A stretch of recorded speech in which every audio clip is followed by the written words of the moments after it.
Мен Асанова Кемай, Қызылорда облысы Шиелі ауданы 180-ші орта мектебінің оқушысымын. Мен гүл өсіру мамандығын таныстырамын. Я Дүйсенбек Алибий, ученик средней школы номер 181 Шиельского района Кызылординской области. Я участник форума по теме «Профессия цветовод». I am Saibjan Arushan, a pupil of 181 School of Şiela Disgrace of Kızılorda region. I am a patron of the fawn flowers. Гүл өсіруші деген кім? Гүл өсіруші бақтарда, саябақтарда, алаңдарда өсімдіктер өсіретін адам. Цветовод – это человек, который выращивает цветы на рассаду, на срезку для букетов, выращивает растения в цветочных горшках для украшения помещений. Своей работой цветовод дарит людям хорошее настроение, красоту и праздник. Ведь ни одно событие не проходит без цветов. Әрқашан адам үйінің гүлмен безендіріп тұрғанын қалайды. Сондықтан гүл өсіру мамандығы әрқашан қажет те болып қала береді.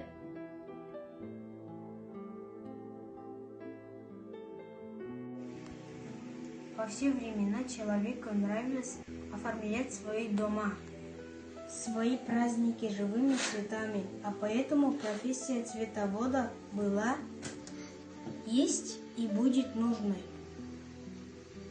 и востребованной всегда. At all times, people look to decorate their homes, their holidays with fresh flowers, and there is the perfection of flowers is and will always be needed and in demand. Гүл өсірушінің еңбек міндеттері гүл өсіруші аумақтар мен үй-жайларды көгалдандыру бойынша жұмыс жүргізеді. Отырғызу үшін тұқымдарды, түйнектерді, шамдарды өңдеу басталады. Оларды сұрыптайды және топырақты отырғызуға дайындайды. Егер өсімдіктер сәндік гүлзарға отырғызылса, онда гүл өсіруші жоспарға үлгілі жасау үшін оларды отырғызу жоспары ұстануы керек. Ботаника тыңайтқыштарының түрлерін және олардың топыраққа енгізу әсерлерін, өсімдік ауруларын, егу ережелерін және олармен күресу шамаралын, әртүрлі мақсаттағы жылыжайлардың құрылысы мен жабдықтарын гүл өсіруші білу керек. Цветовод должен знать ботанику, виды удобрений и способы внесения их в почву, правила прививения болезней растений и меры борьбы с ними. Гүл өсірушілердің жұмысының ерекшеліктері жылыжайларда, бақтарда сұранысқа ие. Сонымен қатар олар саябақтарды көгалдандырумен айналысады. Егер сізде арнайы білім болса және осы салада жұмыс тәжірибеңіз болса, сіз гүл өсіру пәнінен сабақ бере аласыз.